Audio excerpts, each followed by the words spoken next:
রাধে রাধে রাধে রাধে রাধে রাধে। প্রেম ভক্তিকার ২৭তম শ্লোকে ঠাকুর নরোত্তম বললেন কি, যে প্রেম ভক্তি পথের সাধককে কিভাবে চলতে হবে, সেই প্রসঙ্গে তিনি বললেন, অসৎ ক্রিয়া কুটিনাটি ছাড়ো অন্য পরিপাটি। এই যে একটু আগে কথা হচ্ছিল, এগুলো হচ্ছে কি অসৎ ক্রিয়া। অসৎ মানে যেখানে সঙ্গে ভগবানের কোনো সম্বন্ধ নেই। হ্যাঁ, সত্য বস্তু সৎ নিত্য, যিনি ত্রিকাল সত্য, মানে অতীতেও ছিলেন, বর্তমানেও আছেন, ভবিষ্যতেও থাকবেন, সেই ত্রিকাল সত্য বস্তুই হচ্ছে সৎ। তো সেই সৎ হচ্ছেন একমাত্র ভগবান, শ্রী গোবিন্দ ছাড়া কেউ সৎ নেই। হ্যাঁ, আর যত কিছু আছে এইসব অসৎ ক্রিয়া। হ্যাঁ, আর এই যে অন্য কুটি নাটি মানে এই ঘরে পড়ছে, এই হচ্ছে সেই হচ্ছে, এগুলি সব মিথ্যা, সর্বৈবভাবে মিথ্যা। তাই ঠাকুর নরোত্তম বললেন কি, অসৎ ক্রিয়া কুটি নাটি ছাড়ো অন্য পরিপাটি। এই সব অন্য অসৎ পথে যারা চলছে, ভগবত ভজনের নামে যারা উল্টোপাল্টা কাজ করছে, তাদেরকে সর্বতোভাবে ত্যাগ করো। যদি তুমি বৃন্দাবনের প্রেম ভক্তি লাভ করতে চাও, এসব দিকে, জগতে ভগবানের সৃষ্টি বৈচিত্র্যময় সৃষ্টি, নানান রকমই আছে, ভালোও আছে মন্দও আছে, দুই নিয়াই দুনিয়া। দুনিয়া কথার অর্থ কি? দুই নিয়া, এর মধ্যে ভালোও আছে মন্দও আছে। তো তোমাকে সময় কম, মন্দটা ত্যাগ করো, করে ভালোটা করবে। তো কে কি করছে ওইসব দেখার দরকার নেই। অসৎ ক্রিয়া কুটিনাটি ছাড়ো অন্য পরিপাটি, অন্য দেবে না করো রতি। এক রাধা গোবিন্দ ছাড়া আর কোনো উপাসনার দিকে তুমি তাকিও না। আর যা কিছু ঠাকুর আছেন, দেবতা আছেন, যে যা উপাসনা করছে, সবকে দূর থেকে হাত জোড় করে দাও। কাউকে কোনো অসম্মানও নয়, কিন্তু তাকানোরও দরকার, কারণ আমার ওটা প্রয়োজনীয় নয়। আর যা আছে আছে আমার জন্য প্রয়োজনীয়। যার যে প্রয়োজন মনে করবে সে যাক ওদিকে, করুক, করে আরো জন্ম ঘুরবে, কোনো আপত্তি নেই। আমার সময় কম, আমাকে তাড়াতাড়ি সেই গন্তব্যে পৌঁছতে হবে। হ্যাঁ, বৃন্দাবনের পথে আমাকে যেতে হবে, সেই জন্য আমাকে এইসব দিকে তাকালে চলবে না। আর এদের দিকে তাকালে বিপদ কি না, আপন আপন স্থানে প্রীতি সবাই টানে, ভক্তি পথে পড়ো এই বিগতি। তুমি যদি রাধা গোবিন্দের উপাসনা করে ভজন করে তারপরেও আবার এদিক সেদিক যেতে থাকো, তাহলে হবে কি, তারাও তোমাকে আকর্ষণ করবে। কারণ প্রত্যেকের মধ্যেই কিছু না কিছু আকর্ষক শক্তি আছে, তারাও তোমাকে আকর্ষণ করতে থাকবে। তো তাদের যখন তারাও আকর্ষণ করবে, তাদের জন্যও তুমি অন্তরে আকর্ষণ অনুভব করবে, তখন হবে কি, ভক্তি পথে পড়ো এই বিগতি। আসল পথ থেকে তুমি সরে যাবে, আসলের প্রতি আর একনিষ্ঠ হতে পারবে না। হ্যাঁ, একনিষ্ঠতা দরকার, যে এক ইষ্টের প্রতি অনন্য নিষ্ঠা। আমার উপাস্য একজন, আমি তাকে ছেড়ে আর কারোর দিকে তাকাবো। আর জগতে যেখানে যে আছে থাক, সবের মধ্যেই তার প্রকাশ আছে, যে সবাইকে প্রণাম।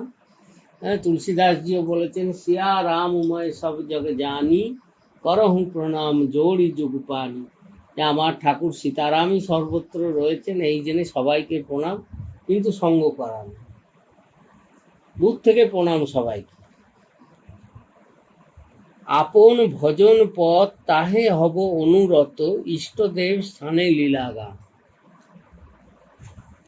নিজের যে ভজন পথ, হ্যাঁ, যদি অনন্ত জন্মের অনন্ত সুকৃতির ফলে কোনো রসিক আচার্য কৃপা দৃষ্টি লাভ হয়, যদি কোনো সদ্গুরুর কৃপা দৃষ্টি লাভ হয়, তাহলে তিনি যে পথ দেখিয়েছেন সেই পথ ছেড়ে আর কোনো দিকে তাকানো উচিত নয়। কেননা বলছেন আপন ভজন পথ, তিনি দেখিয়ে দিয়েছেন আমার জন্য কি রাস্তা হবে। তো সেই তাতে হব অনুরত, নিজের ভজন পথ যে, তাতেই আমি একমাত্র হয়ে অনুগত হয়ে থাকবো। ইষ্টদেব স্থানে লীলা গান, এবং আমার ইষ্টের কাছেই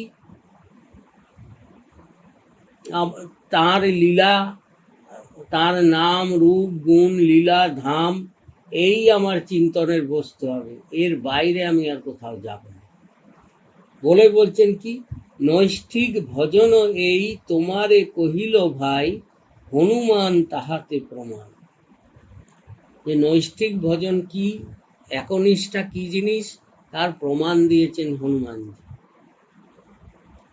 হনুমানজির থেকে শিক্ষা নাও। হ্যাঁ, ভগবানের প্রধান 12 জন ভক্তের মধ্যে এক ভক্ত হনুমানজি। কিন্তু হনুমানকে আমাদের ভক্তরূপেই মানতে হবে, হনুমানকে ইষ্টরূপে মানলে হবে না। হ্যাঁ, হনুমানও ভগবানের নিত্য পরিকর, তাকে ভক্তরূপে সেবা কর। যেমনি শাস্ত্রে বিধান আছে। আজকাল জগতে হয়েছে কি, আজকাল যেমনি হনুমান পুজো উঠেছে, জায়গায় জায়গায় হনুমানজিকে একা মন্দিরে স্থাপন করছে। হ্যাঁ, তো এটা বৈষ্ণবজন এখানে যাবেন না। কেন? এটা হনুমানজির দাসত্বের হানি হয়ে যায়, হনুমানজিকে কষ্ট দেওয়া হয়। হনুমানজির স্বরূপ কি না, হনুমানজির প্রসঙ্গে বলা হয়েছে, যত্র যত্র রঘুনাথ কীর্তনম তত্র তত্র কৃত মস্তকাঞ্জলিম বাষ্প বারি পরিপূর্ণ লোচনম মারুতিম নমত রাক্ষসান্তক। যেখানে যেখানে রঘুনাথের কীর্তন হয়, রামের কথা কীর্তন হয়, সেখানে সেখানে মাথা ঝুঁকিয়ে তিনি বসে থাকেন। তত্র তত্র কৃত মস্তকাঞ্জলি, হাত জোড় করে মাথা নিচু করে। যেখানে রাম কথা হয়, অনন্ত জায়গায় রাম কথা হচ্ছে, তো অনন্ত জায়গায় হনুমানজি অনন্ত মূর্তি ধরে বসে আছে। আর বাষ্প বারি পরিপূর্ণ লোচনম, তার চোখ ভরে আছে জলে। রামের কথা শুনতে গিয়ে রামের প্রেমে বিগলিত হয়ে আছেন শ্রী হনুমানজি। আবার তিনি দুষ্ট রাক্ষসের কাছে জমের মতন। হ্যাঁ, একাধারে তিনি ভক্ত, ভগবানের ভক্ত, আরেকদিকে তিনি রাক্ষসদের জন্য জমের মতো তাদের দমন করেন। তো হনুমানজির স্বরূপ কি? দাস্য স্বরূপ। দাস্য ভক্তির, আমাদের যে ভাগবতে নবদা ভক্তির কথা বলা হয়েছে, নবদা ভক্তির মধ্যে দাস্য ভক্তির আচার্য হচ্ছেন হনুমানজি। হনুমানজির মতো ভগবানের দাস কেউ হবে না, এইভাবে সেবা কেউ করতে পারবে না। নিরন্তর তিনি ভগবানের সেবাতে তৎপর থাকেন। তাই হনুমানজির সেবা করতে গেলে কিভাবে সেবা করতে হবে? শাস্ত্রে বিধান আছে, দক্ষিণে লক্ষণ ধন্যী বামে তো জানকী শুভা পুরত মারুতি যস্য তং নমামি রঘুত্তম। মানে ডান দিকে লক্ষণ ধনুক ধারণ করে থাকবেন, বামে জগজ্জননী সীতা দেবী থাকবেন, আর পুরত মারুতি যস্য, সামনে হনুমানজি হাত জোড় করে চরণের নিচে বসে থাকবেন, আর মধ্যে রঘুনাথ থাকবে। অর্থাৎ এই চতুর্দা বিগ্রহ হচ্ছে বৈষ্ণবের সেব্য। যেখানে হনুমানজির দাস্য স্বরূপের সঠিক আরাধনা হয়, হনুমানজির স্বরূপই হচ্ছে দাস্য ভক্তি। তো সেই দাস্য ভক্তি না মেনে একা হনুমানজিকে সেবা করা, সেখানে তার দাস্য স্বরূপের হানি হয়ে যায়, এবং সেটা হনুমানজি দুঃখী হয়ে যান, তিনি কষ্ট পান। তাকে যদি রামকে বাদ দিয়ে যদি কেউ তার সেবা করে, হ্যাঁ, তিনি তার হৃদয় চিরে দেখিয়েছেন যে তার প্রতি অঙ্গে অঙ্গে রাম বিরাজমান রয়েছে। আর সেই হনুমানজিকে যদি কেউ রামচন্দ্রের সেবা না করে হনুমানজিকে স্বতন্ত্র পূজা করে, স্বতন্ত্র ভোগ অর্পণ করে, তো সেটা হনুমানজির দুঃখের কারণ হয়। তো নিষ্ঠা কি, সেটা হনুমানজি দেখিয়ে দিয়েছেন। হ্যাঁ, এই প্রসঙ্গে একটা আছে যে একবার ভগবান দ্বারকায় বিরাজমান রয়েছেন। রাম তো ত্রেতা যুগে এসছেন, আর দ্বাপর যুগে কৃষ্ণচন্দ্র দ্বারকা এসছেন। সে অনেক প্রসঙ্গ আছে, সেই প্রসঙ্গে আমি অত যাব না। খালি এইটাই যে ভগবান একবার গরুড়জিকে বলেছেন যে, গরুড়জি যাও তো, হনুমানজি অমুক জায়গায় বসে আছেন, তুমি তাকে একটু ডেকে আনো, বলো আমি ডাকছি। তো গরুড়জি গেছেন হনুমানজির কাছে।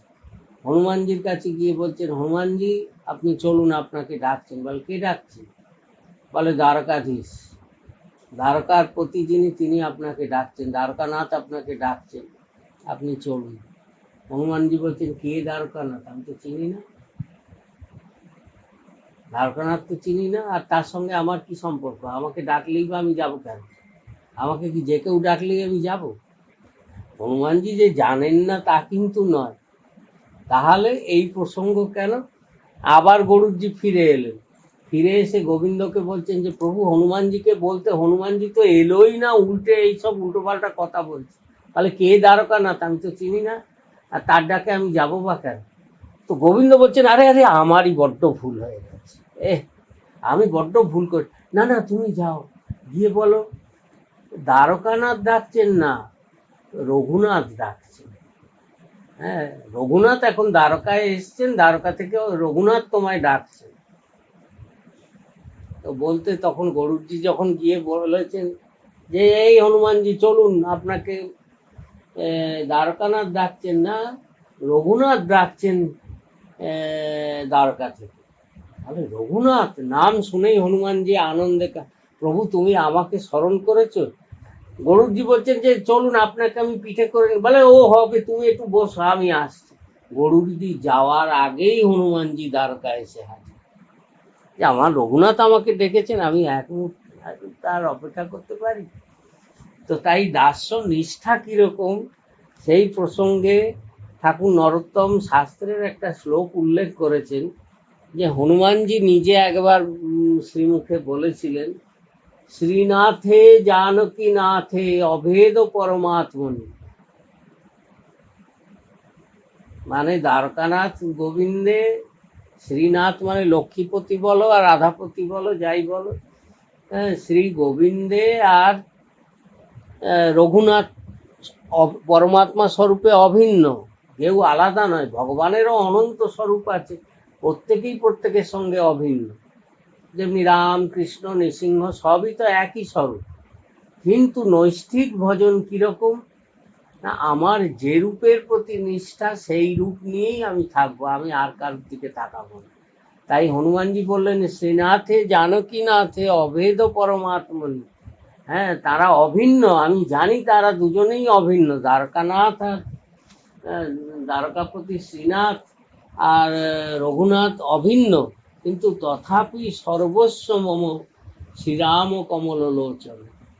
কিন্তু আমার প্রাণ সর্বস্ব হচ্ছেন রঘুনাথ, আমি রাম ছাড়া আর কাউকে জানি না। হ্যাঁ, তো তাই বললেন কি, যে নৈষ্ঠিক ভজন এই তোমারে কহিল ভাই, হনুমান তাহাতে প্রমাণ। মানে হনুমানজি প্রমাণ দিচ্ছেন যে নিষ্ঠা কাকে বলে। হ্যাঁ, অন্য দেবদেবী তো দূরের কথা, ভগবানেরই অভিন্ন স্বরূপ যারা, তাদের মধ্যেও নিজের ইষ্ট স্বরূপ যা, তাতে একনিষ্ঠ হতে হবে। হ্যাঁ, আমার যদি রাধারমণ উপাস্য হন, নৃসিংহদেবকেও আমি প্রণাম করব, তাকে ওই করবো, কিন্তু তিনি আমার ধ্যেয় বস্তু হবেন। কি বামনদেব, কি বরাহদেব, কি রামচন্দ্র, সবাইকে জানি যে একই গোবিন্দের স্বরূপ, কিন্তু জানলেও আমার যার প্রতি নিষ্ঠা, একনিষ্ঠা হতে হবে। ইষ্ট এক, এবং সেই একনিষ্ঠতার দরকার, তাকে ছেড়ে আর কারুর চিন্তন করলে চলবে না। তাই বললেন হনুমানজি এখানে প্রমাণ দিয়েছেন, হনুমান তাহাতে প্রমাণ, এখন নৈষ্ঠিক ভজনে। তো বললো যে এই নৈষ্ঠিক ভজন করলে কি হবে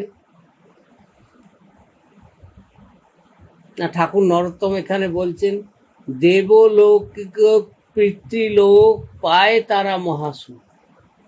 দেবলোকে পিতৃলোকে পায় তারা মহাসুখে, সাধু সাধু বলে অনুক্ষণ, যুগল ভজয়ে যারা প্রেমানন্দে ভাসে তারা, তাহার নিছনি ত্রিভুবন।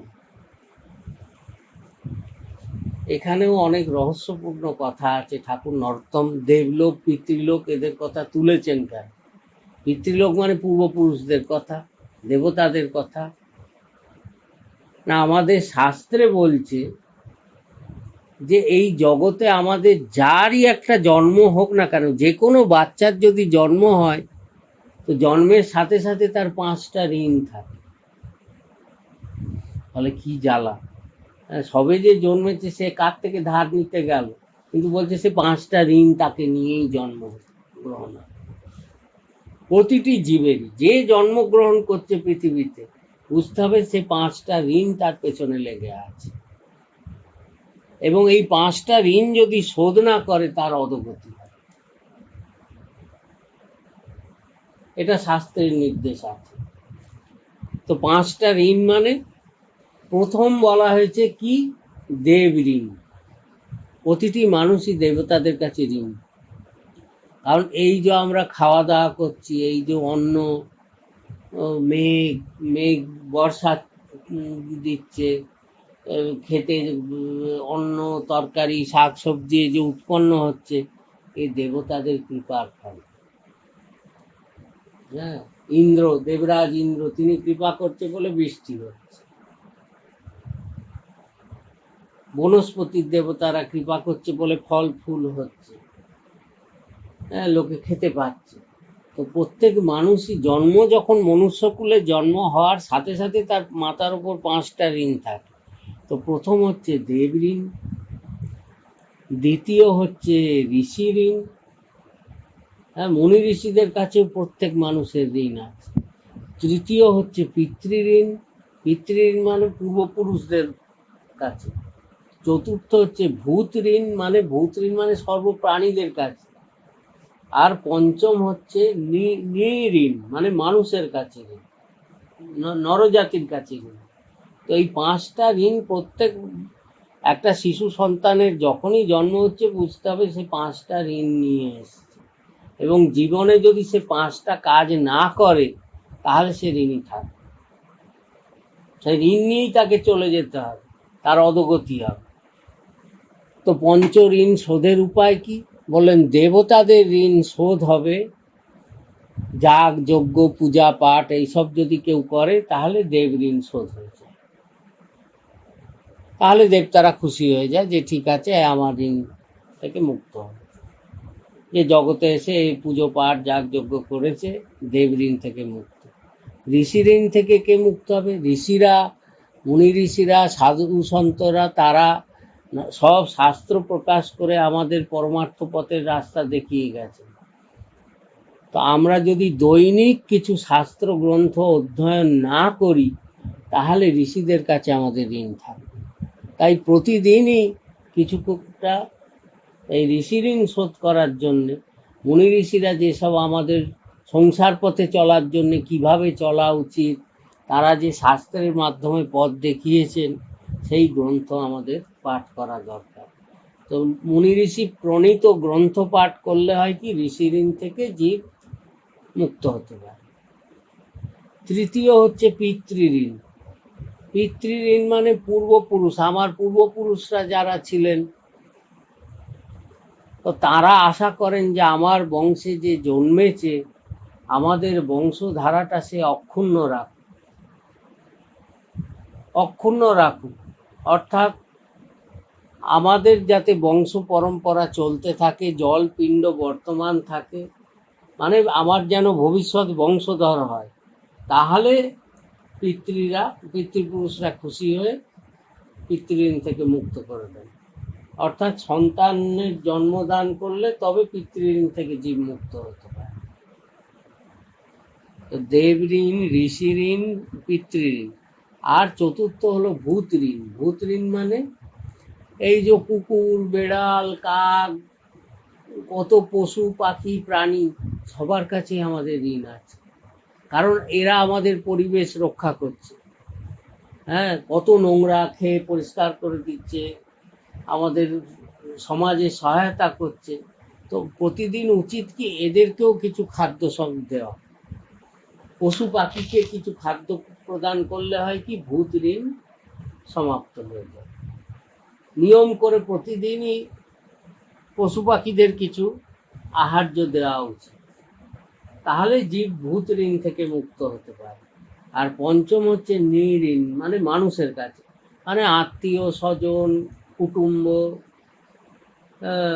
মাতা পিতা, ভাই বোন, বন্ধু বান্ধব, এইসব সমাজের মানুষরা, তারাও আপদে পড়লে অনেক কিছু দেখে শোনে, তাই তাদেরকেও সহায়তা করলে এই নৃঋণ থেকে মানুষ মুক্ত হতে পারে। মানে একটা শিশুর যখন জন্ম হলো, সে 5টা ঋণ মাথায় নিয়ে এলো, এবং তাকে জগতে বেঁচে থাকতে গেলে, সুস্থভাবে থাকতে গেলে তাকে প্রতিদিন এই পঞ্চযজ্ঞ করা উচিত। পঞ্চ ঋণের জন্য পঞ্চযজ্ঞ বলা হয়েছে, যে দেবযজ্ঞ, ঋষিযজ্ঞ, পিতৃযজ্ঞ, ভূতযজ্ঞ, নির্যজ্ঞ। মানে প্রতিদিনই কিছু পুজো পাঠ করা উচিত, তাহলে দেবযজ্ঞ হচ্ছে। কিছু শাস্ত্রগ্রন্থ অধ্যয়ন করা উচিত, তাহলে ঋষিযজ্ঞ হচ্ছে। আর সন্তানের পালন করা, সেটা তো পিতৃযজ্ঞ হচ্ছে। আর পশু পাখিকে খেতে দেওয়া, এটা হচ্ছে ভূতযজ্ঞ। আর আত্মীয় স্বজন, জ্ঞাতি গোষ্ঠী সবার সঙ্গে মিলেমিশে থাকা, সবাইকে নিয়ে চলা, এটা হচ্ছে নির্যজ্ঞ। তো এই 5 রকম যজ্ঞ প্রতিদিন করা উচিত, এই 5টা ঋণ থেকে মুক্ত হওয়ার জন্য। কিন্তু এইখানে একটা কথা ঠাকুর নরোত্তম বলছেন, এটা শাস্ত্রেরই প্রমাণ। বলছেন এই যে পঞ্চ ঋণ কার থাকে? যে গোবিন্দের আশ্রিত নয়। শ্রী গোবিন্দের যে আশ্রয় গ্রহণ করে না, তার এই পঞ্চঋণ থাকে, তাকেই পঞ্চঋণ শোধ করতে হবে। কিন্তু যদি কোনো জীব অনেক সুকৃতির ফলে ব্রহ্মাণ্ড ভ্রমিতে কোনো ভাগ্যবান জীব গুরু কৃষ্ণ প্রসাদে পায় ভক্তিলতা বীজ, তো সে যদি এই ভক্তি মার্গে রাধা গোবিন্দের আরাধনা করে, তার আর কোথাও কোনো জায়গায় কারুর কাছে কোনো ঋণ থাকে। শ্রী রাধারমণের উপাসনা করলে, ব্রজবিহারীর উপাসনা করলে তার আর কোনো ঋণ থাকে না। উপরন্তু হয় কি না, এইখানেই নরোত্তম ঠাকুর বললেন যে দেবলোকে পিতৃলোকে পায় তারা মহাসুখ। দেবতারা আনন্দ করেন, আনন্দে নৃত্য করেন। পিতৃলোকে পূর্বপুরুষগণ, হ্যাঁ, বংশের যারা পূর্বপুরুষ, তারা আনন্দে নৃত্য করেন, যে যাক, আমার বংশে একজন সাধু পুরুষ হয়েছে, একজন ভক্ত হয়েছে, একজন ভক্তের জন্ম হয়েছে আমাদের বংশে। হ্যাঁ, দেবতারা ভাবেন যাক, পৃথিবীতে একটা ভক্তের আগমন হয়েছে। হ্যাঁ, এক যেমনি এই যে গল্প শুনছে না, যে একটা ভাইরাস কি করে 1000 জনের মধ্যে ছড়িয়ে যাচ্ছে। তো যদি ভগবানেরও একটা ভক্ত, শুদ্ধ ভক্ত যদি একজনও কেউ পৃথিবীতে আসে, তো তার প্রভাবে 1000 জীব উদ্ধার হয়েছে। তো তাই দেবগণ পিতৃগণ পায় তারা মহাসুখ, সাধু সাধু বলে অনুক্ষণ। হ্যাঁ, তারা সাধু সাধু বলে আনন্দে নাচতে থাকে। বলছে কি, নৃত্যন্তি পিতর সর্বে নৃত্যন্তি চ পিতামহা, মদবংশে বৈষ্ণব জাত সমে ত্রাতা ভবিষ্যতি। মানে পিতৃপুরুষগণ, পিতামহ, তারা আনন্দে নাচেন। নাচতে নাচতে বলেন যে আমাদের বংশে একটা বৈষ্ণবের জন্ম হয়েছে, সমে ত্রাতা ভবিষ্যতি, তার কল্যাণে আমরাও উদ্ধার পাবো, আমরাও ভগবানের কাছে পৌঁছাতে পারবো। এই চিন্তা করে পিতৃপুরুষগণ তারা আনন্দে নৃত্য করে। যুগল ভজয়ে যারা প্রেমানন্দে ভাসে তারা, যারা এই রাধা গোবিন্দ যুগলের উপাসনা করে, তারা নিরন্তর প্রেমানন্দে ভাসে। তাহার নিছনি ত্রিভুবন, তাদেরকে বলিহারি যায় ত্রিভুবন। হ্যাঁ, তাদের কোনো ঋণ থাকে না, কারুর কাছে কোনো সংসারে কোনো তাদের কর্তব্য নেই। তাদের মানে না দেবতার কাছে, না ঋষির কাছে, না পিতৃপুরুষের কাছে, না সমাজের কাছে, না সংসারের কাছে, কারুর প্রতি তার কোনো কর্তব্য থাকে না। কেননা যুগল চরণাশ্রয় যে করবে, তার প্রভাবে সব জীব উদ্ধার হয়েছে। সেই জন্য সকলে আনন্দে নৃত্য করে, কেউ দুঃখী হয় না বা কেউ অভিশাপও দেয় না। তারপর বললেন পৃথক আবাস যোগ, দুঃখময় বিষয় ভোগ, ব্রজবাস গোবিন্দ সেবন। এখানেও একটা কথা ঠাকুর নরোত্তম বলেছেন, বললেন পৃথক আবাস যোগ। যদি কপালে দুর্ভাগ্য হয়, তাহলে পৃথক আবাস যোগ। কপালে যোগ এমন হয় যে বৃন্দাবনে থাকা যায় না।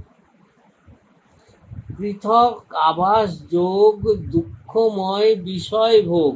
কপালে যদি দুঃখময় বিষয় ভোগ থাকে, তাহলে তার আর বৃন্দাবন বাস হয় না। বৃন্দাবন ছেড়ে জগতের অন্যত্র তাকে থাকতে হয়। ব্রজবাস গোবিন্দ সেবন, ব্রজে থাকা মানেই তো গোবিন্দর সাক্ষাৎ সেবন। হ্যাঁ, ব্রজে থাকলেই, আরে ব্রজে যদি কেউ কোনো ভজন সাধন ভজন নাও করে তো নিরন্তর কানে রাধে রাধে নাম আসতে থাকে। সেখানে রাস্তাঘাটে বেরোলে সেখানে পরিবেশই ভক্তি। তার যদি কোনো মনও না থাকে, আগ্রহ না থাকে, বৃন্দাবনে থাকলেই আপনি তার মনের মধ্যে সেই প্রেরণা আসতে থাকবে, তার মধ্যে স্ফুরিত হতে থাকবে, বৃন্দাবন ধামের কৃপা হয়ে যাবে। হ্যাঁ, বলা হয়েছে কি যে ভগবানের নাম, রূপ, গুণ, লীলা, ধাম এই পাঁচটা পরপর আছে। হ্যাঁ, নাম করতে করতে ভগবানের নাম প্রথমে হচ্ছে নাম। হ্যাঁ, নিরন্তর নাম জপ করতে করতে হয় কি হৃদয়ে রূপ স্ফুরিত হয়, ভগবানের রূপ এসে যায় হৃদয়ের মধ্যে। তারপর আসে কি গুণ, তিনি যে করুণাময়, তিনি যে প্রেমময়, তিনি যে আনন্দময়, সেই স্বরূপের অনুভূতি জাগে জীবে। নাম, রূপ, গুণ। তারপর হয় লীলা। হ্যাঁ, ভগবান কি লীলা করছেন, হ্যাঁ, ভক্তদের সঙ্গে কিভাবে তার আনন্দ বিহার করছেন, সেই লীলা স্ফুরিত হতে থাকে। আর লীলা যখন স্ফুরণ হয় তখন ভগবানের ধামে বাস হয়, তখন জীব ভগবানের ধামেই সর্বদা বাস হয়, সেই লীলা চিন্তনের মাধ্যমে। কিন্তু বৃন্দাবনে সবকিছু উল্টো, রাধারানীর ধাম তো, রাধারানীর সবকিছুই উল্টো। সেখানে আবার কি, যদি কেউ ধামকে আশ্রয় করে, কোনো যোগ্যতা নেই, শুধু বৃন্দাবনে গিয়ে পড়ে থাকে, বৃন্দাবন ধামকেই আশ্রয় করে, তাহলেই হয় কি ওই ধামই তাকে নিয়ে, তাকে আগে লীলা দর্শন করাতে থাকে। লীলা দর্শন থেকে হবে কি মানে উল্টো ক্রম হয়ে যাবে, আগে ধাম, ধাম থেকে লীলা, লীলা থেকে গুণ, গুণ থেকে রূপ, রূপ থেকে নাম, নাম তো হতেই থাকবে। হ্যাঁ, বৃন্দাবন ধামকে আশ্রয় করলে এইরকম হয়ে যায়। তো নরোত্তম ঠাকুর বলছেন কি, কৃষ্ণ কথা কৃষ্ণ নাম, সত্য সত্য রসধাম, ব্রজজনের সঙ্গ অনুক্ষণ। অর্থাৎ ব্রজবাসীগণের সঙ্গ করতে করতে আপনা আপনি কৃষ্ণ নাম, কৃষ্ণ লীলা, কৃষ্ণ রূপ ধ্যান সমস্ত কিছু এসে যাবে। সদা সেবা অভিলাষ, মনে করি বিশ্বাস, সর্বথাই হইয়া নির্ভয়। অর্থাৎ এই প্রেম ভক্তির মার্গ হচ্ছে কি বীরের পথ। লোকে মনে করে যে বৈষ্ণবীয় ধারা বোধহয় একেবারে নির্বলের দুর্বলের পথ, মোটেই তা নয়, এই বীরের মার্গ। কারণ একমাত্র প্রেম ভক্তি, ভগবানের ভক্তি জীবকে নির্ভয় করে দিতে পারে। তার মধ্যে, ভক্তের মধ্যে কোনো ভয় থাকে না, সে সদা নির্ভয়, সে জানে যে আমার সঙ্গে তিনি আছেন, আমার কাকে ভয়। এত বড়, আরে এই জগতেই দেখুন না, একটা কোনো লোকের সঙ্গে যদি কোনো একটা বড় লোকের ভাব থাকে, বড় লোক তো দূরের কথা, একটা সামান্য কাউন্সিলরের সঙ্গে যদি কারোর পীড়িত থাকে তো সে লোক বুক ফুলিয়ে ঘোরে। আরে আমি কি জেসে বস্তু নাকি, কাউন্সিলর আমাকে কত মানে, হ্যাঁ, সে কাউকে পরোয়া করে না। মন্ত্রী হলো তো কথাই নেই। একটা বড় লোক, অথচ কাউন্সিলর বলো, মন্ত্রী বলো, প্রধানমন্ত্রী বলো, রাষ্ট্রপতি বলো, যেই হোক না কেন, কেউ নিত্য না। হ্যাঁ, তার পদের জন্যই মর্যাদা। হ্যাঁ, ভোট দিয়ে লোকে তাকে করেছে বলে আজকে সে আছে, কাল যদি না থাকে কেউ তার দিকে তাকাবে। আর যারা তাকে নিয়ে গর্ব করছে, কাল আবার তারা অন্য লোক খুঁজতে বেরোয়, কারণ পদটা যদি চলে যায়। হ্যাঁ, এ তো নিত্য নয়। কিন্তু ভক্তদের যে সঙ্গী, তারা যার আশ্রয় থাকে, সে তো নিত্য। আর সে তো সামান্য একটা কোনো জায়গার নেতা নয়, সে তো অনন্ত ব্রহ্মাণ্ডের মালিক। তো অনন্ত ব্রহ্মাণ্ড যার ইচ্ছাতে চলছে, তার সঙ্গে যদি কারো প্রীতি হয়, তার সঙ্গে যদি প্রেমের সম্বন্ধ হয়, তো তার মনে কোথা থেকে ভয় থাকবে? সে তো জানে যে আমার কোনো চিন্তারই কারণ নেই, আমার কোনো ভয়েরই কারণ নেই, আমাকে যে রক্ষা করতে হয়, আমি কাকে পরোয়া করি। হ্যাঁ, তাই বলছেন সদা সেবা অভিলাষ, আমার অভিলাষ একটাই, প্রার্থনা যে আমি যেন তার সেবা করতে পারি। মনে করি বিশ্বাস, মনের মধ্যে এই বিশ্বাস থাকবে, সর্বথাই হইয়া নির্ভয়, নরোত্তম দাস বলে পড়িনু অসৎ ভুলে পরিত্রাণ করো মহাশয়। নরোত্তম ঠাকুর বলছেন, ঠাকুর হে গোবিন্দ, হে রাধারানী, হ্যাঁ তুমি কৃপা করো, আমি অসৎ জনার সঙ্গ, অসৎ লোকেদের সঙ্গ করতে করতে তাদের প্রভাব, তাদের ছাপ আমার মধ্যে পড়ে গেছে।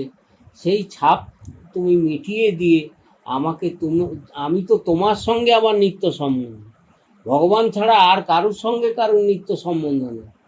হ্যাঁ, এখানে মহাপ্রভু যে সম্বন্ধ তত্ত্বের কথা বলেছেন, যে সম্বন্ধ মানে কি, সম্বন্ধ কথাটার অর্থই হচ্ছে সম্যক বন্ধ।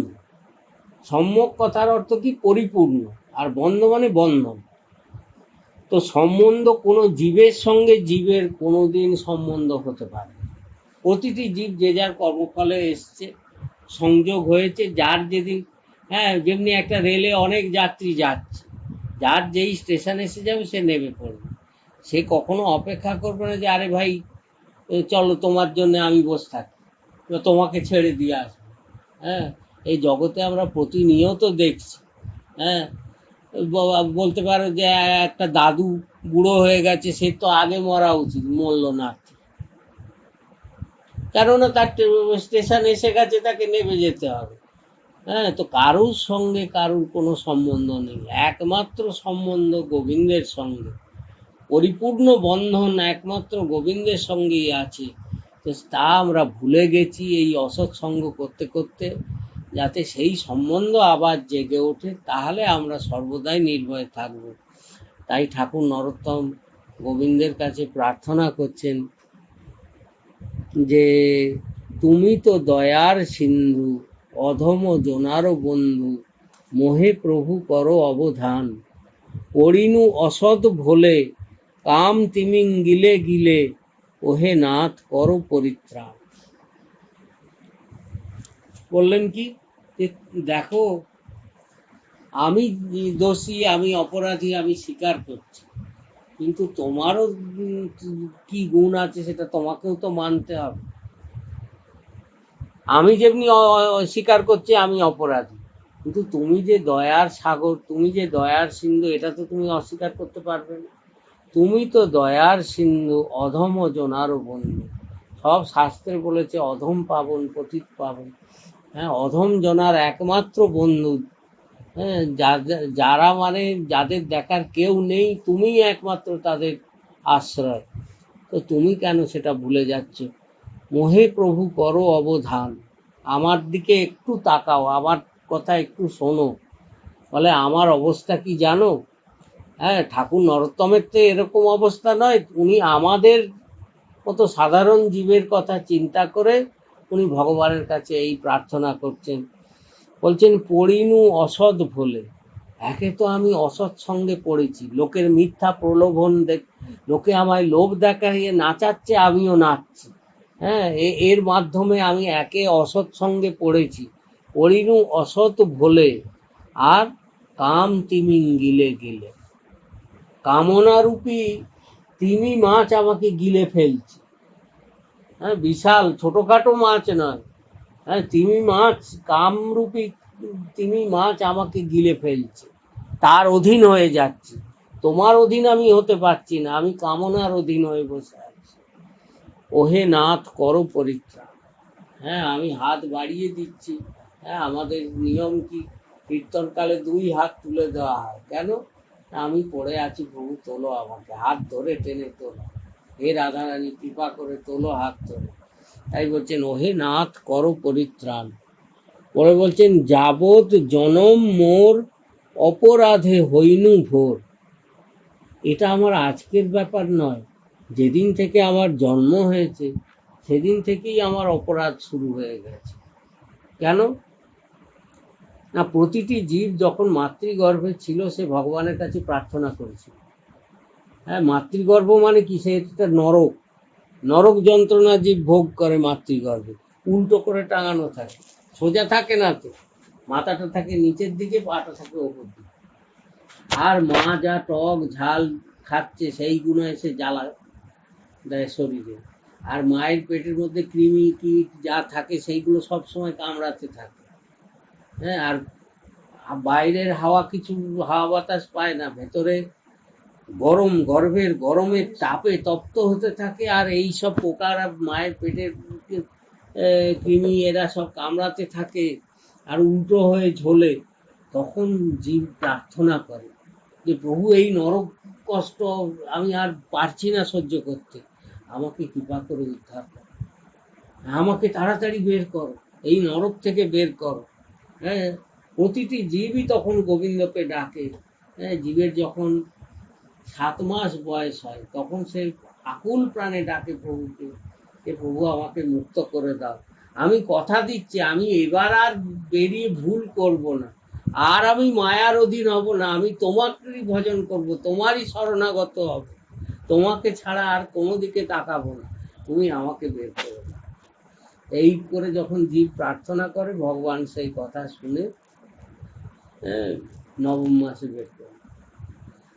কিন্তু যেই জগতে পড়লো, পড়ার সাথে সাথেই সেই চেতনা, সেই ভগবত চেতনা যেটা মাতৃগর্ভে থাকে সেটা উড়ে যায়, তখন কেঁদে ওঠে, কেঁদে ওঠে, এবং তখন জগতের সব নানানজন আসতে থাকে। তারপর যত বয়স বাড়তে থাকে, আর একটা বাচ্চা সে তো জানে না যে মা কে, বাবা কে, ভাই কে, কোনো তার সম্বন্ধ নেই, কিন্তু আমরা তাকে শেখাই, এই দেখ এই তোর মা, এই তোর বাবা, এই তোর অমুক, এই তোর সে।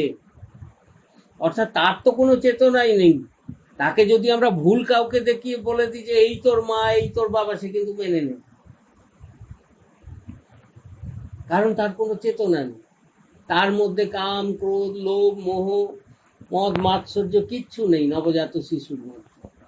কিন্তু যত তার বয়স বাড়ে আমরা তত তাকে মিথ্যা শেখাই, কি করে মিথ্যা কথা বলতে হবে, কি করে লোককে ঠকাতে হবে, যত খারাপ জিনিসগুলো, বদ গুণগুলো তার মধ্যে আসতে থাকে। তাই বলছে যাবৎ জনম মোর অপরাধে হইনু, যবে থেকে আমার জন্ম হয়েছে তবে থেকে আমার অপরাধ শুরু হয়েছে, অপরাধের খাতা বাড়তে শুরু হয়েছে। নিষ্কপটে না ভজিনু তোমা, একদিনও আমি অকপট ভাবে তোমার ভজন করলাম। হ্যাঁ, জগতেও যে দেখছি ভগবানকে ডাকছে, পুজো করছে, সেও কি কপটতা? হ্যাঁ, কপটতা। ভগবানের কাছে লোকে খুব হাত জোর করছে। এই প্রসঙ্গে একটা প্রসঙ্গ আছে যে পণ্ঢরপুরে ভগবান বিঠ্ঠল রূপে বিরাজিত আছে, যারা পণ্ঢরপুর গেছেন তারা দেখেছে। তো সেখানে ভগবান বিঠ্ঠলনাথের চোখ দুটো নিচুতে আছে, মানে চোখ এরকম সোজাসুজি খোলা নেই, নাবানো আছে, নিচু করা আছে। তো বলে মাতা রুক্মিণী, ভগবানেরই শক্তি মাতা রুক্মিণী ভগবানকে জিজ্ঞেস করছেন যে প্রভু এই লক্ষ লক্ষ ভক্ত তোমাকে দর্শনে আসছে আর তুমি তো কার দিকে তাকাচ্ছ না, তোমার চোখের সঙ্গে মিলন, জীবের যে মিলন শুভদৃষ্টি, সে তো কারোর সঙ্গে হচ্ছে না, তুমি তো কার দিকে তাকাও না, লোকে তোমার দিকে তোমাকে দর্শন করে চলে যাচ্ছে। ভগবান বলছেন দেখো, লোকে আসছে আমাকে ভালোবেসে নয়, তারা তাদের কামনা বাসনা নিয়ে আসছে। হ্যাঁ, হাজার জনের হাজার রকম প্রার্থনা, হ্যাঁ, কারুর রোগ সারিয়ে দাও, কারুর এই করে দাও, কারুর ওই করে দাও, হাজারো প্রার্থনা নিয়ে লোকে আসছে, তবে সেই জন্য আমি তার দিকে তাকাই। আর যে আমাকে ভালোবেসে আমার জন্য আসে না, ঠিক আমি তার দিকে তাকিয়ে, হ্যাঁ, তার সঙ্গে আমার দৃষ্টি বিনিময় হয়ে যায়। আর যারা আমাকে না ভালোবেসে আসে, যারা শুধু নিজেদের মতলবে আসে, তাদের দিকে আমি তাকাই। তো তাই বলছেন যে ভগবানের কাছে গিয়ে লোকে কপটতা করে, ভগবানের কাছে মন্দিরে গিয়ে লোকে প্রার্থনা করে বলে কি আমাদের মন্ত্র আছে কি না, এটা আমাদের দেখা যায় যে আমাদের সব মন্ত্র পাঠ করিয়ে এটা এই মন্ত্রটা পাঠ করানো হয় কি না, তমেব মাতা চ পিতা তমেব, তমেব বন্ধুশ্চ সখা তমেব, তমেব বিদ্যা দ্রবিণম তমেব, তমেব সর্বম মম দেব দেব। মানে গোবিন্দকে বলা হচ্ছে যে হে প্রভু তুমি আমার একমাত্র মাতা, তম ইব মানে তুমি, এ নয় যে তুমিও আমার মা, আমার ঘরে আর একটা মা আছে। তমেব মাতা চ পিতা তমেব, তুমি আমার একমাত্র পিতা, তুমি বন্ধু, তমেব বন্ধুশ্চ সখা তমেব, তুমি আমার ভাই, তুমি আমার সখা, বন্ধু, সব কিছু তুমি। তমেব বিদ্যা, তুমি আমার একমাত্র জ্ঞান, বিদ্যা তুমি। দ্রবিণম তমেব, তুমি আমার ধন সম্পত্তি। তমেব সর্বম মম দেব দেব, তুমি আমার সমস্ত দেবতার দেবতা। এই যে প্রার্থনা লোকে ভগবানের কাছে মন্দিরে গিয়ে করে, তাকে শোনায়, স্তব পাঠ করে।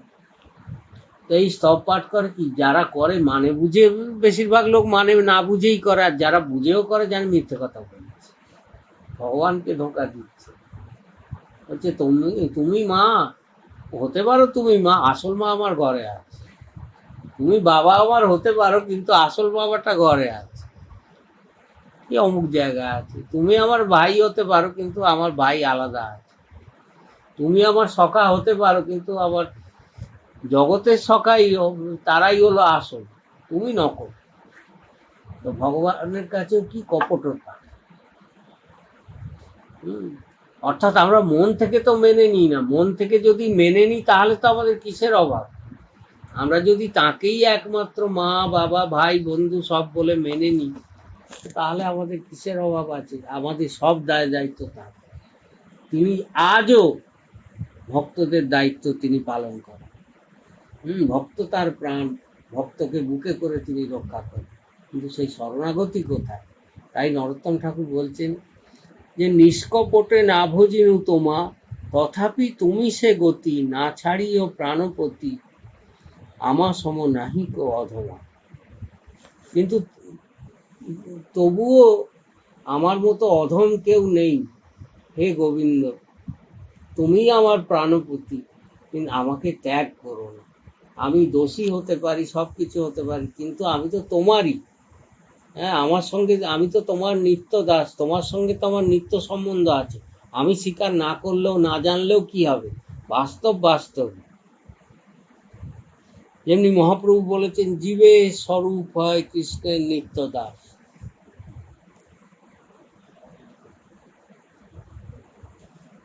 বলেন প্রতিটি জীবেরই স্বরূপ হচ্ছে কৃষ্ণের নিত্য দাস। বললে আমরা মানবো নাকি? আমি আবার কৃষ্ণের দাস করতে করতে, ফলে জীবের প্রকৃত পরিচয় কি? প্রতিটি জীবেরই পরিচয় হচ্ছে জীবের স্বরূপ হয় কৃষ্ণের নিত্যদাস। আর এই কথা আর কারণ নয়, স্বয়ং মহাপ্রভু শ্রীমুখবা মহাপ্রভু স্বয়ং বলেছে। এখন আমাদের যদি জিজ্ঞেস করে যে হ্যাঁ গো তোমার পরিচয় কি, আমরা বলবো ওই আমিও, আমার নাম এই, আমার বাপের নাম এই, আমি অমুকের ছেলে, আমার অমুক জায়গায় বাড়ি, এই সেই।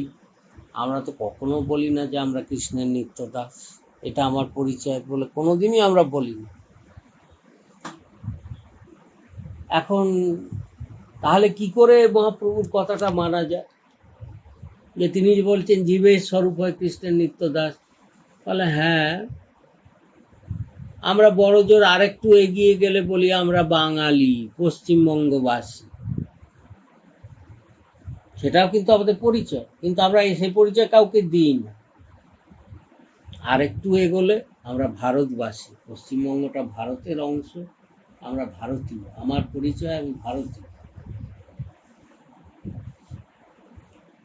সেটা তো আমার পরিচয়। কিন্তু আমরা কোথাও বলি না যে আমি ভারতীয়, আমি বাঙালি, আমার এখানে বাড়ি, এই সবই পরিচয়। আরেকটু এগুলো দেখা যাবে কি আমার পরিচয় আমি এশিয়াবাসী, ভারতটা হচ্ছে এশিয়া মহাদেশের একটা অংশ, আমি এশিয়াবাসী। কিন্তু আমরা কেউ পরিচয় দিতে গিয়ে বলি না যে আমরা এশিয়াবাসী, কিন্তু সেটা তো মিথ্যে নয়। আমরা তো এশিয়া ভূখণ্ডেরই একটা অংশ, ভারতের অংশ, পশ্চিমবঙ্গ তার বাসিন্দা। আসলে তো আমরা এশিয়াবাসী।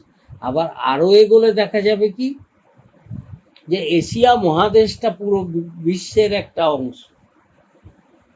তাহলে আমাদের বাস্তব পরিচয় কি না, আমরা পৃথিবীর বাসী, আমরা গোটা পৃথিবীর আমরা একটা অংশ, পৃথিবীর একটা বাসী, আমরা পৃথিবীর লোক, জগতের লোক।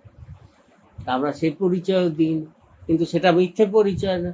তো এইভাবে যদি আমাদের পরিচয় আরো এগোতে থাকে, তাহলে জগৎটা কোথা থেকে এসছে, এই করতে করতে যদি একদম শেষে পৌঁছানো যায়, তো দেখা যাবে শ্রীকৃষ্ণ থেকেই সব কিছুর উৎপত্তি হয়েছে, এবং আমার সঙ্গে তারই নিত্য সম্বন্ধ, আমি শ্রীকৃষ্ণেরই দাস।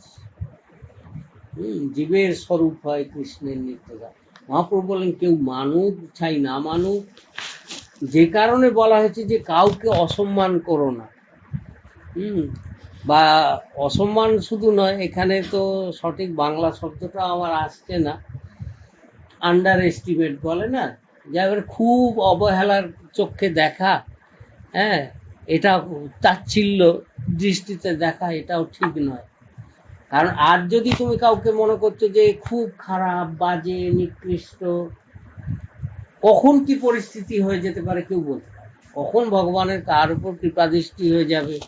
হ্যাঁ, অতি বড় দস্যু রত্নাকর বাল্মীকি মুনিতে পরিণত হয়েছিল।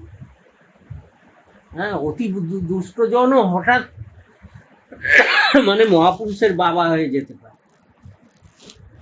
যে বাল্মীকি, যার কাজ ছিল শুধু মানুষকে খুন করা, দস্যু রত্নাকর, সেই দস্যু রত্নাকর বাল্মীকি হয়ে ভগবানের রাম কথা লিখলো এবং মুনিদের মধ্যে শ্রেষ্ঠ হল। তো কেউ কি রত্নাকরকে দেখে আশা লাগিয়েছিল যে এর জীবন একদিন এইরকম হবে? মহাপ্রভুর লীলাতেই দেখো না, বেশি দূরে যাও অত আগে গিয়ে নবদ্বীপ ধামেই দেখো না, এখানেই জগাই মাদাই যে ছিল, তাদের মতো বদমাইশ লোক জগতে আর ছিল না। হেন অপকর্ম নেই যা তারা করত না। সমস্ত রকম মদ খাওয়া, মেয়ে ছেলেদের সঙ্গে বদমাইশি করা, সমস্ত অপকর্ম তারা করত। তার সবচেয়ে বড় অপকর্ম তো নিতাই চাঁদের মাথায় তারা মেরেছিল মদের কলসি দিয়ে, মেরে নিতাই চাঁদের মাথা ফাটিয়ে দিয়েছিল। কিন্তু সেই তারাও যখন বৈষ্ণবে পরিণত হলো, 64 মহান্তের মধ্যে তারা 2 মহান্ত। আজও যেখানে যেখানে 64 মহান্তের ভোগ হয়, জগাই মাধায়ের নামে ভোগ সমর্পণ করা হয়। তো কেউ ভাবতে পেরেছিল যে এইরকম থেকে এইরকম পরিণতি হবে? তো সুতরাং ভগবানের সৃষ্টিতে কখন যে কে কার ওপর তার করুণার, না জানে কোন গুণ সে পর দয়া নিধি রিঝ যাতে, যে কোন গুণ দেখে কৃপাময় যে কার ওপর প্রসন্ন হয়ে যান কখন কেউ বলতে পারে না। সেই জন্যে কারোরই গর্ব করা উচিত নয় যে আমি ভালো, অন্যরা সবাই খারাপ, অন্যরা ও খারাপ, অমুক খারাপ, তমুক খারাপ, এরকম চিন্তন করা উচিত নয়। কারণ আজ যে ভালো আছে সেও খারাপ হয়ে যেতে পারে। ভালো লোকেরও খারাপ হয়ে যাওয়ার অনেক দৃষ্টান্ত আছে, আবার খারাপেরও ভালো হওয়ার দৃষ্টান্ত আছে। তো ভগবানের সৃষ্টিতে কখন কি হবে, কখন তার কৃপা কিভাবে হবে কেউ বলতে পারে না। তো তাই ঠাকুর নরোত্তম ভগবানের কাছে প্রার্থনা করছেন যে দেখো তথাপি তুমি সে গতি না ছাড়িও প্রাণপতি আমার সম নাহি কো অধম, যে আমার মতো অধম নেই, কিন্তু তুমি আমার প্রাণপতি, তুমি যেন আমাকে ত্যাগ করো। পতিত পাবন নাম ঘোষণা তোমার শ্যাম, উপেক্ষিলে নাহি মোর গতি, যদি হই অপরাধী তথাপিও তুমি গতি, সত্য সত্য যেন সতীপতি। ভগবানের কাছে, গোবিন্দের কাছে ঠাকুর নরোত্তম বললেন যে দেখো তোমার নাম পতিত পাবন শ্যাম, তোমার নাম পতিত পাবন, যে যারা নিম্ন স্তরের লোক, পতিত জীব, তাদেরকে তুমি পবিত্র করে দাও। ঘোষণা তোমার শ্যাম, সমস্ত শাস্ত্রে এই কথা ঘোষণা করছে। তো উপেক্ষিলে নাহি মোর গতি, তুমি যদি আমাকে দেখে উপেক্ষা করো, যে না ও বাবা ওর দিকে আমি তাকাবো, তাহলে কি করে হবে? তোমারও তো নামে বদনাম হয়ে যাবে।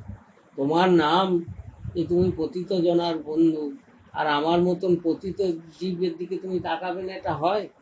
যদি হই অপরাধী তথাপিও তুমি গতি, আমি যদি অপরাধী জীব, তো আমার গতি তুমি ছাড়া কে আছে? আর কেউ আমার আপনজন আছে যে আমাকে গ্রহণ করবে? সত্য সত্য যেন সতীপতি, অতি সত্য কথা।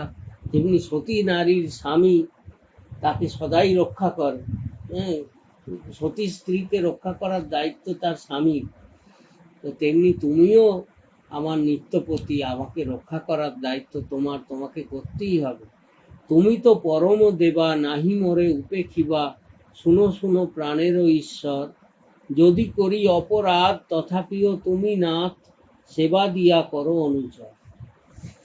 হ্যাঁ, তুমি তো পরম দেবা, পরম ঈশ্বর তুমি, সব দেবতারও দেবতা তুমি।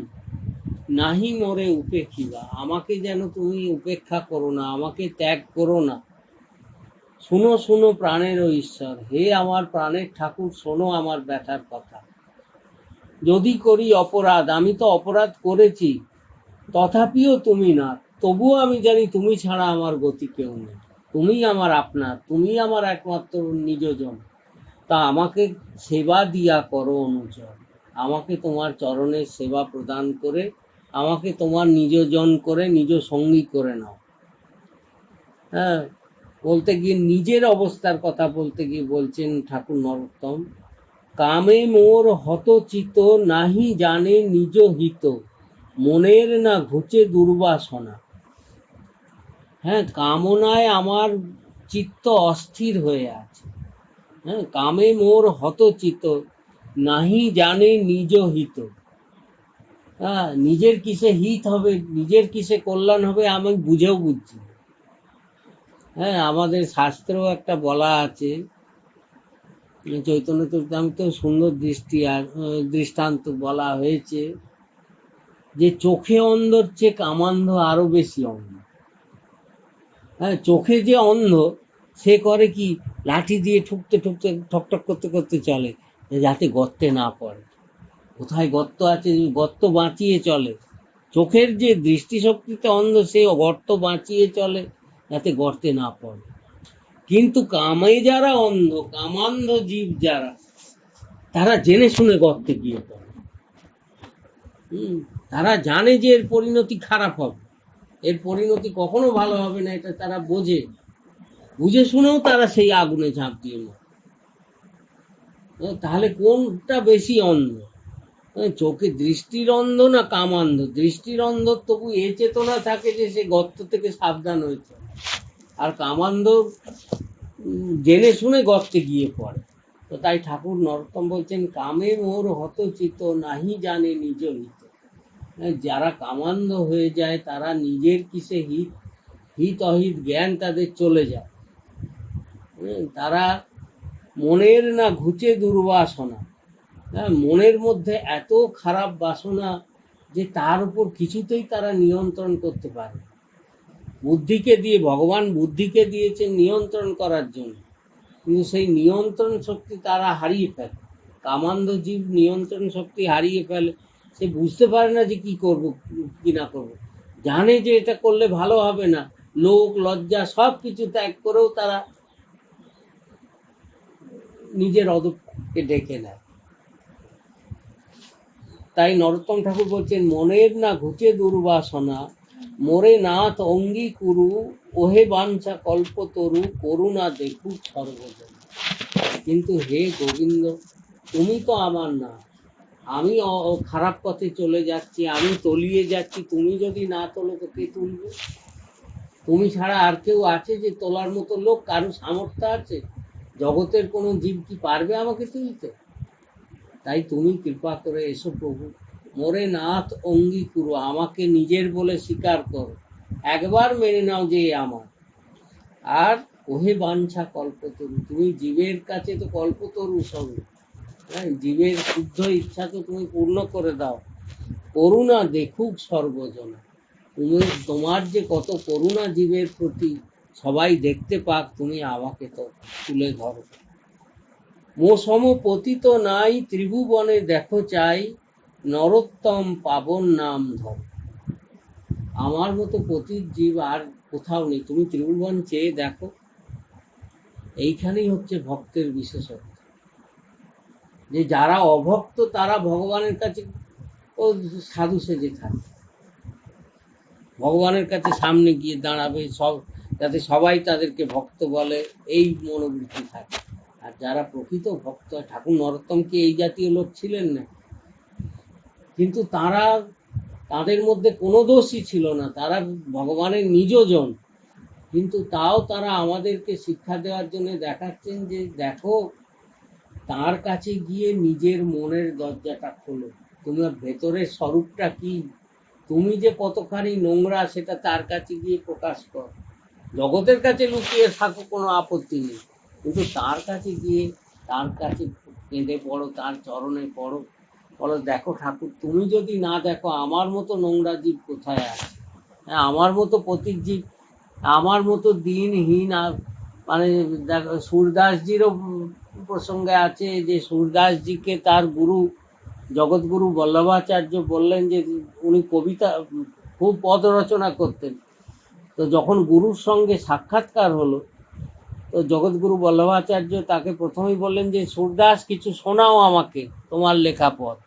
তো সুরদাসজি প্রথম পদ শোনালেন কি না, মো সম কোন কুটিল খল কাম, যেহি জন্ম দিও তাহে বিসরাयो, ऐसो निमक হারাম। গুরুর কাছে তিনি কি পদ গাইলেন, বললেন মো সম কোন কুটিল খল কাম, যে আমার মতন কুটিল দুষ্ট এবং কামী জীব আর কোথায় আছে। যো জন্ম দিও, যিনি জন্ম দিয়েছেন আমাকে, আমি তাকেই ভুলে বসে আছি। যো জন্ম দিও তাহি বিসরাयो, ऐसो নিমক হারাম। এমন নিমক হারাম আমি যে প্রভুর করুণায় আমি এই নরদেহ পেয়েছি, আমি তাকে ভুলে রয়েছি। তা আমার মতন কুটিল খল কামী কে আছে। সুরদাসজি কি বাস্তবে তাই ছিলেন? মোটেই তা না। কিন্তু তিনি গুরুর কাছে এইভাবে নিজেকে সমর্পণ করেছেন। কখনো বলেননি যে আমি খুব গুণের গুণধর, আমার মতো ভালো লোক আর জগতে হয় না, তা তিনি বলেন। কারণ আমরা বাইরে যে যতই আচরণ করি না কেন, ভেতরের দিকে যদি যেদিন অন্তর্মুখ হয়ে নিজেকে দেখা শুরু করব, সেদিনই বেরিয়ে পড়বে ভেতরটা কি, ভেতরে কি ভরা রয়েছে। অনেক লোকে মনে করে গোবিন্দ কিছু টের পাচ্ছে না, গুরু কিছু টের পাচ্ছেন না। হ্যাঁ, গুরু গোবিন্দ তার দৃষ্টিতে তো সবই ধরা আছে, তার দৃষ্টিতে ভেতরের একেবারে এমন কোনো কোণ নেই যেখানে তাদের দৃষ্টি পৌঁছায় না। তো তাই তাদের কাছে কপটতা করে কোনো লাভ নেই, তাদের কাছে নিজের স্বরূপে, এবং যতক্ষণ জীবের নিজের প্রতি দৈন্য ভাব না আসবে, ততক্ষণ তার চোখে জলও কোনোদিন আসবে না, ততক্ষণ তার অহংকার থাকবে। ভগবানের কাছেও সে অহংকার নিয়ে যাবে, এবং যতক্ষণ অহংকার থাকবে প্রভুর কৃপা তো তার উপর হবে না। হ্যাঁ, তার করুণার বর্ষাধারা বেরিয়ে চলে। কারণ তাকে পাওয়ার একটাই উপায় হচ্ছে চোখের জল। চোখের জল ছাড়া আর কোনো সাধনায় তাকে পাওয়া যায় না। ঠাকুর রামকৃষ্ণদেব দৃষ্টান্তে দেখিয়েছেন যে একটা মা সংসারে কাজকর্ম করছে, ছোট বাচ্চা আছে, সংসারে কাজকর্ম করে, মাকে কাজ করতে হয়, তো সে কি করে না, বাচ্চার মুখে একটা চুষি কাঠি গুঁজে দেয়। সেটা নকল জিনিস, রবারের চুষি কাঠি মা গুঁজে দেয় বাচ্চার মুখে। তো বাচ্চা সেটা নিয়ে খুব খুশি। হ্যাঁ, সে মনে করছে যে সে মায়ের দুধই খাচ্ছে, সেই চুষি কাঠি মুখে দিয়ে খুব চুষছে, আনন্দ করছে, হ্যাঁ, হাত পা নেড়ে খেলা করছে, এই করছে সেই করছে। কিন্তু করতে করতে যখন সত্যিকারের খিদে জাগ্রত হয়, তখন সে বুঝতে পারে যে এটা আসল জিনিস নয়, হ্যাঁ, এটা নকল জিনিস। এবং তখন সে মুখ থেকে চুষি কাঠি ছুঁড়ে ফেলে দিয়ে তখন আকুল হয়ে কাঁদতে থাকে। আর যখন কাঁদতে থাকে মা, তখন আর কাজকর্ম হাজারও থাকলেও ছুটে এসে সন্তানকে কোলে তুলে নেয়। তো তেমনি ভগবানও এই মায়ার সংসারে, এই মায়ার টুসি কাঠি দিয়ে জীবকে বুলিয়ে রাখে। সংসারে হাজার রকম, লোকে মনে করছে এখানে খুব মজার জিনিস আছে, ভালো ভালো জিনিস আছে, অনেক কিছু এখানে দেখার আছে, শোনার আছে, পাওয়ার আছে। তারপর যখন দেখবে যে সব অন্তঃসার শূন্য, কিচ্ছু নেই, হ্যাঁ, সব ফাঁকা, হ্যাঁ, খোকলা, ভেতরে কিচ্ছু নেই, সব যে যার মতলবে খাতিরে চলছে সব কিছু, এই বোধটা যখন জেগে উঠবে, তখন তার চোখে জল আসবে। এবং আসল লোকের জন্য, আসল জনকে পাওয়ার জন্য, আসল আপন জনকে পাওয়ার জন্য, এবং সেই চিন্তন এলেই তাকে ছুটে আসতেই হবে, তিনি ছুটে আসবে। মা যেমনি সন্তানকে কোলে নিতে ছুটে আসে, তো ভগবানও সব কিছু সহ্য করলেও ভক্তের চোখের জল কখনো সহ্য করেন না। তখন দেখেন যে ভক্ত তার জন্য আকুল হয়ে কাঁদছে, তাকে সামনে এসে দাঁড়াতেই হয়, তিনি তখন তার সামনে এসে দাঁড়িয়ে যান। কিন্তু ভক্ত যদি কপট ভক্ত হয়ে বসে থাকে, ভগবানের কাছে কপটতা করতে থাকে, তার মনে অহংকার অভিমান থাকে যে হ্যাঁ আমি তো আমার যোগ্যতা নিয়ে এসেছি, তাহলে তার হৃদয়ও কঠিন হয়ে যায়, সেই হৃদয়ে জল, সেই চোখে জলও আসে না, আর প্রভুরও কৃপা তার প্রতি হয় না। নরোত্তম ঠাকুর এখানে বলছেন যে মৌসম পতিত নাই ত্রিভুবনে দেখো চাই, নরোত্তম পাবন নাম ধরো। আমার মতো পতিত প্রভু ত্রিভুবনে কোথাও নেই, তুমি আমাকে উদ্ধার করে তোমারও নাম হোক নরোত্তম পাবন নাম ধরো। তোমার নাম হোক নরোত্তম পাবন, যে নরোত্তমকে আমি তুলেছি, নরোত্তমকে পবিত্র করেছি। ঘুষুক সংসারে নাম পতিত পাবন শ্যাম, নিজ দাস করো গিরিধর। হ্যাঁ, তোমারও নাম হবে, আমাকে তুললে যে শুধু আমার লাভ হবে তা নয়, তোমারও লাভ হবে। হ্যাঁ, জগতে তোমার নাম হবে, পতিত পাবন শ্যাম, নিজ দাস করো গিরিধর। হে গিরিধারী লাল, তুমি আমাকে নিজের দাস করে গ্রহণ করো। নরোত্তম বড় দুঃখী, নাথ মোরে করো সুখী, তোমার ভজন সংকীর্তনে। হ্যাঁ, নরোত্তম বড় দুঃখে আছে, এই সংসারে ত্রিতাপ জ্বালায় সে জ্বলে জ্বলে মরছে। তো হে প্রভু, আর মনের দুর্বাসনা তাকে আরো দুঃখ দিচ্ছে। তো প্রভু, নরোত্তম বড় দুঃখী, নাথ মোরে করো সুখী। হে গোবিন্দ, তুমি আমাকে সুখী করো কিসে না, তোমার ভজন সংকীর্তনে। তোমার ভজন, তোমার সংকীর্তনের আনন্দে যেন আমি মেতে যেতে পারি, নত্ত হয়ে উঠতে পারি। অন্তরায় নাহি যায়, এই তো পরম ভয়, নিবেদন করি অনুক্ষণে। হ্যাঁ, আমি চেষ্টা করছি তোমার নাম করতে, তোমার ভজন করতে, কিন্তু মনের থেকে বাধা কাটছে। অন্তরায় নাহি যায়, মনের মধ্যে হাজারো রকম বাধা এসে আমাকে আটকে দিচ্ছে। হ্যাঁ, অন্তরায় নাহি যায়, এই তো পরম ভয়। এইটাই আমার মনে ভয়, যে এই মনের অন্তরায় যদি তোমার ভজনের আনন্দ আমাকে নিতে না দেয়, তাহলে কি হবে। তাই আমি নিবেদন করি অনুক্ষণে, আমি প্রতিনিয়ত তোমার চরণে আমি নিবেদন করছি, প্রার্থনা জানাচ্ছি। আর বললেন কি, আনো কথা আনো ব্যথা, নাহি যেন যাই তথা, তোমার চরণ স্মৃতি সাজে। যেখানে তোমাকে বাদ দিয়ে অন্য কথা হয়, সেখানে যেন আমি না যাই। কারণ তোমার কথা ছাড়া অন্য কথা মানেই কি। হ্যাঁ, এখানে মা আনন্দময়ী একটা সুন্দর দৃষ্টান্ত দিতেন। আনন্দময়ী মা বলতেন, হরি কথাই কথা, আর সব বৃথা ও ব্যথা। যে জগতে প্রকৃত কথা হচ্ছে ভগবানেরই কথা, আর এছাড়া আর যেগুলো বলা যায় সেগুলো দুটো গুণ, হয় বৃথা, বেকার, বলা কোনো লাভ নেই, আর দ্বিতীয় হচ্ছে ব্যথা, সেইগুলো মনের মধ্যে ব্যথার উৎপন্ন করে দেয়। তো তাই এখানে নরোত্তম ঠাকুরও সেই কথা বলছেন, আনো কথা আনো ব্যথা, নাহি যেন যাই তথা। হে গোবিন্দ, কৃপা করো, যেখানে তোমার কথা বাদ দিয়ে অন্য কথা হয়, এই ব্যথার ব্যাপার আসে, সেখানে যেন আমি না যাই। তোমার চরণ স্মৃতি কাজে, যেন তোমার চরণের স্মৃতি সর্বদা আমার হৃদয়ের মধ্যে থাকে। অবিরত অবিরল তুয়া গুণ কলকল, গাই যেন সতেরো সমান।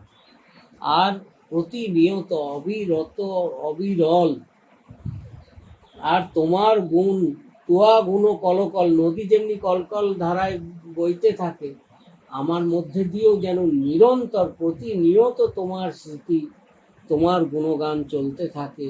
এবং গাই যেন সতেরো সমাধি, হ্যাঁ, সৎসঙ্গীদের মধ্যে, সৎ ভক্তদের মধ্যে তোমার প্রসঙ্গ, তোমার লীলা কথা নিয়েই যেন আমি সবসময় চলতে পারি। আর বললেন, অন্য ব্রত অন্য দান, নাহি করো বস্তু জ্ঞান, অন্য সেবা অন্য দেব পূজা। তোমাকে বাদ দিয়ে যেন আর কোনো ব্রত আমি না করি, অন্য ব্রত অন্য দান, তোমাকে বাদ দিয়ে দান পুণ্য ব্রত এসব যেন আমি কখনো না করি। নাহি করো বস্তু জ্ঞান, হ্যাঁ, তাদের কোনো শ্রীকৃষ্ণ সম্বন্ধ যেখানে নেই। হ্যাঁ, লোকে যেমনি ষষ্ঠী ব্রত করছে, শীতলার ব্রত করছে, কত রকম লোকের ব্রতের তো কোনো শেষ নেই।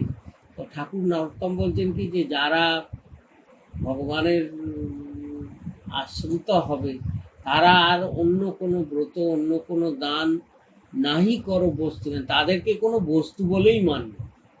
হ্যাঁ? অন্য সেবা, অন্য দেব পূজা, অন্য কারোর সেবা করা আর অন্য দেবতার আরাধনা করা, এসব যেন একেবারে না হয়। আমার জীবনে যেন এসবের কোনো স্থানই না থাকে। হাহা কৃষ্ণ বলি বলি বেড়াবো আনন্দ করি, মনে আর নাহি যেন দুজা। একমাত্র শুধু হা কৃষ্ণ বলে বলে মনের আনন্দে ঘুরে বেড়াবো ব্রজের কাননে কাননে। মনের মধ্যে আর যেন দ্বিতীয় কোনো বস্তু না থাকে। জীবনে মরণে গতি, রাধা কৃষ্ণ প্রাণপতি, দোহার প্রীতি রস সুখে।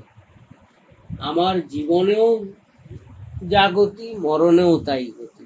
জীবনে মরণে যেন রাধা কৃষ্ণ প্রাণপতি, রাধা কৃষ্ণ ছাড়া যেন আর কোনো দিকে আমার দৃষ্টি না যায়। দোহার ও প্রীতি রস সুখে, এই দুজনের প্রেম রসের সুখে যুগল ভজন যারা, মোর প্রাণ গলে হারা, এই কথা রহু মোর বুকে।